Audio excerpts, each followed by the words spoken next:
Guys, I would like to apologize in advance for the static in the background. I left the plug that I really needed for my mic at home. I am not at home right now. All I have is this shitty plug. And I had to upload a video today, because YouTube really doesn't like when you miss days, and I've missed too many days at this point. And I wasn't going to upload today once I heard the quality, but then I was like, you know what, I should probably do it anyway, because not doing so would be more harm than good. So I have another plug coming, another cord, 3 days, should be here by Tuesday, so this isn't going to be like a long-term thing, so please just try to bear with me.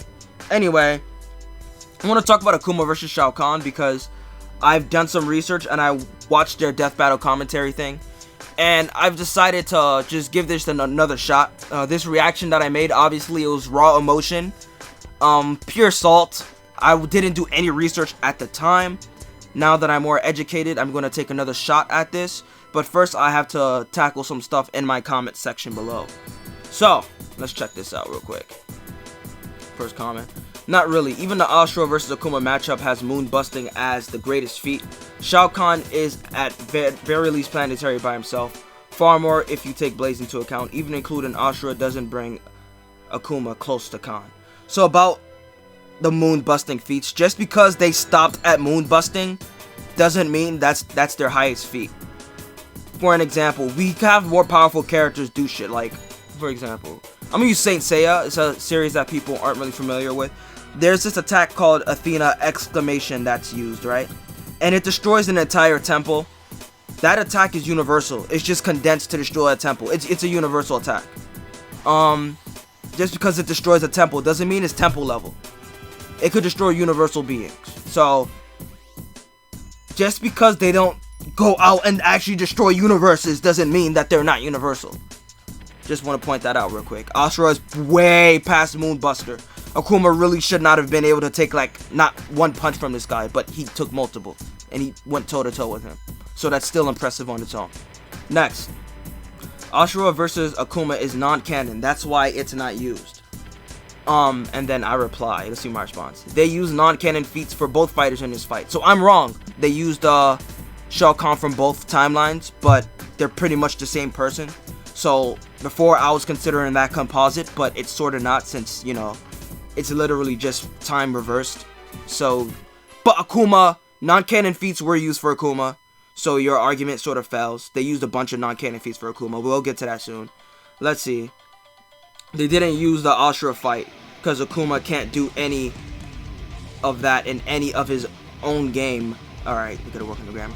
Games, and is considered a massive outlier by even most versus debates.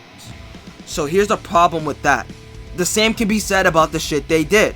Akuma has never did any of the stuff that Death Battle has shown in Street Fighter that I'm about to point out, and yet they still used it. So your point? So I was wrong here again. I said yet Shao Kahn was granted more non-canon feats than Akuma. That was not true. That was not true. Shao Kahn had all canon feats again. But like I said, they used Akuma's feats from stuff that wasn't from Street Fighter. So yeah. But if we're just going back and forth, I was wrong about certain things, but I think my argument still stands that they were being selective with Akuma. So now I am going to go through the death battle commentary that I watched. And during that commentary, they say that they used Street Fighter Akuma. That's what sort of changed my mind about the whole debate. But, you know, obviously they didn't. Now, before we get started with the death battle commentary, I want to say that yes, I do believe the outcome of this fight was fair. Shao Kahn would decimate Akuma. No contest. Like, Akuma would get fucking destroyed by this guy. But yet, I still think the way they handled this battle was not good. So I'm going to point out my gripes with that. Alright, so guys, this is the Akuma versus Shao Kahn with commentary that they dropped. So it's basically the creators of the death battle talking over the death battle and explaining the behind the scenes stuff, you know, stuff like that. So I am going to show you stuff that they say that I do not agree with and that I find contradictory. Let's begin. Well, when you're working on an episode with fighting game characters, are there any particular differences with like the writing and analysis process compared to like comic book characters or anime characters? I think compared to, say, like a comic book character or an anime character, fighting game characters, they have some. They have like very different advantages and disadvantages. The big advantage is usually their stories are a lot more simplistic and like just relative to a Doctor Doom or a Lex Luthor where they have a million years of comic book history, and the and that can make nailing down and like just telling the narrative from point A to point B a lot easier. You typically don't have to go into alternate continuities unless it's Mortal Kombat with alternate timelines. Yeah. So they said here that they don't have to go into multiple different continuities to scale video game characters. For Mortal Kombat, that's true because the comic books are actually canon to the game. Okay, so here's one of my issues. They said with video game characters you don't have to go into different continuities in order to scale them. That's true, because for Mortal Kombat, the comics are canon to the video games. While the new timeline Shao Kahn is sort of a different character, they're still the same. It's still the same Shao Kahn, just time was reversed. So it's not like he's from a different universe. It's the same universe, just time reversed and changed. Events were altered, so it's still the same person. So it's fair to include both feats, I guess. For Akuma, you cannot rely on the comics because the Street Fighter comics are not canon to the games. The comic versions of the characters are completely different than the video game counterparts, and yet they rely on the Street Fighter comics for Akuma. All of the Street Fighter comics from Udon, all of the anime movies, none of them are canon to the original timeline. They're all different. The only canon Street Fighter animes I can point out is Street Fighter 4 and Super Street Fighter 4. Those are the only Street Fighter anime that are actually canon to the game because they're expanding the game's lore. The Street Fighter 4 anime was a prequel to the Street Fighter 4 game, and Super Street Fighter 4, the events that happened in that OVA actually affected the actual game's canon. So yeah, a lot of the other stuff that they used or claim that, expands on the lore are completely different continuities overall. Alright, so now I am going to explain the feats that they used for Akuma and explain to you which ones are canon and which ones are not in order to defend my argument. So, we have the island sinking feat, that's from Street Fighter Alpha 2, that's canon. E Honda destroying the meteor, that's from Street Fighter 5, that's canon. Mike Hagar, he can cause an explosion that could be seen from space, so that's from Final Fight, but it's not from a Final Fight, like, main series game. It's from Final Fight Revenge. That is a fighting game spinoff. I'm not sure if you can consider that canon, but since it's not really that impressive of a feat compared to shit that Akuma has done, I'm gonna let that slide, I guess. But I really don't know if you could even consider that canon. Let's see. Shin Akuma destroys the meteor. That is non-canon, because that is from Capcom Fighting Evolution.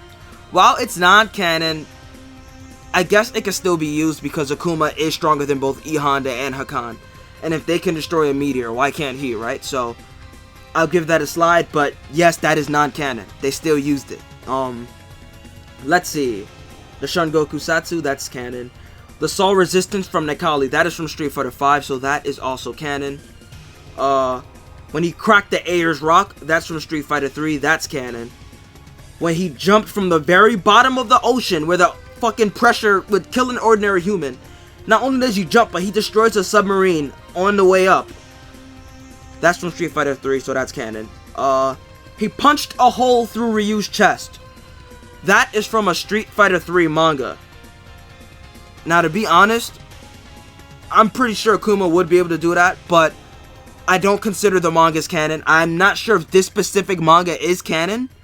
So I'm gonna leave this one alone because it's a low level feat, so it's not that serious.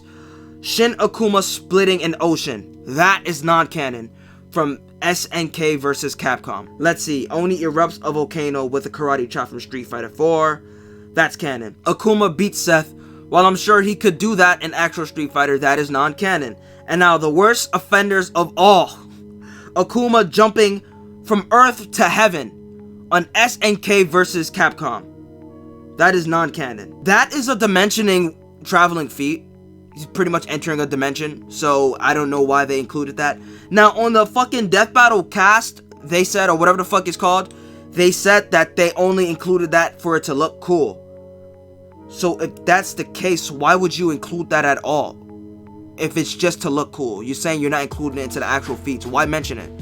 You're making it more confusing to scale Akuma. So he has, let's see, how many different versions of Akuma did they use? Five different Akumas. They used 5 different Akumas. They composited Akuma. My issue is if you're gonna composite Akuma, use everything. Use his Marvel vs. Capcom shit. Use his Asura's Wrath shit. Use everything. What do I think they should have done? I think they should not have composited Akuma. I think they only should have used his Street Fighter feats. So, yeah, that's where they sort of gets questionable. Now, about Shao Kahn. They said that he could pass through the dimensional gate. You know, absorbing all the souls, the human souls, yeah, he did that. That's 100% him. But merging Earthrealm with Outworld, that's not him. That's Sindel doing that. I don't know why they made it seem like that was him, but no, that was Sindel doing that. Sindel was reborn inside of Earthrealm, so if she wasn't reborn in Earthrealm, he would not be able to cross into Earthrealm and merge Outworld with Earthrealm. If that was really his feat, he would not need Sindel to do that, yet he needed her. So no, that is not a Shao Kahn feat. Sorry, but trying to make him seem like a dimensional warping being, yikes. Yikes. Let's see. He can open the Soulnado. He didn't create the Soulnado, he opened it. It's something that exists. Though he can still use it in battle, so it still counts. Let's see. I already mentioned how he absorbed all the souls on Earth. Just doing that alone, I think, should make him stronger than Akuma. Let's see. He defeated Raiden when he was amped by the power of the Elder Gods. I believe Shao Kahn was amped by the power of Blaze when he did that. So him tanking Elder God feats, he was amped by Blaze. So yeah, I can't really say that base Shao Kahn could actually do that. But base Shao Kahn did beat Blaze alone. And Blaze was a threat to all of the realms. So the fact that Shao Kahn was able to beat him but get bodied by Liu Kang? What? Get bodied by Liu Kang? Are you serious? That doesn't make any sense. This dude Shao Kahn got his ass beat by Katana. This dude is supposed to be some almighty dimensional warping being, and he's getting beat by humans. So Mortal Kombat as a series is very, what's the word I'm looking for? Contradictory in storytelling. I mean, but we got people like Stryker beating demons and stuff like that. So, I mean, I don't know what the fuck you want me to tell you. Mortal Kombat is a weird-ass series. But, yeah, that's pretty much it. I do agree with the outcome of the death battle. I just think they should have been more clear in which version of Akuma they were using and not mention shit if they're not using that specific version. I don't know, man. It's just a weird death battle overall. Not their best. The animation was garbage. But, yeah, the outcome, I admit defeat. Shao Kahn is stronger than Akuma. Shao Kahn would 100% slap Akuma. If you guys want to see me scale Asura's Wrath Akuma to Shao Kahn, one specific version of Akuma to Shao Kahn's, let me know. Give this video, I want to say, 20 likes. Give this video 20 likes, alright? I'm a small-ass YouTuber, so I think that's reasonable.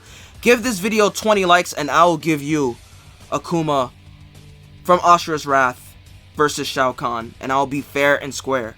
The fact that I admitted defeat showed you that I'm not biased.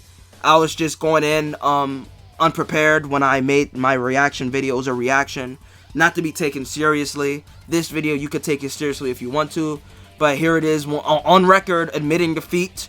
Shao Kahn can beat Akuma. Shao Kahn is stronger than Akuma. I just didn't like how the fuck they did the battle. They weren't clear on which version of each character they're using. They were, you know, pretty much they were inconsistent with Akuma, but yeah, Shao Kahn still wins. So yeah, that's pretty much it, guys. If you guys enjoyed this video, please like, comment, and subscribe for more content like this. If you guys hated the static, I know, this isn't done on purpose. This isn't going to be a permanent thing. This isn't going to be the whole week, just 3 days, and this shit's going to be gone, I promise. 4 days if the mailman just decides to shit on me. But we'll see. Peace.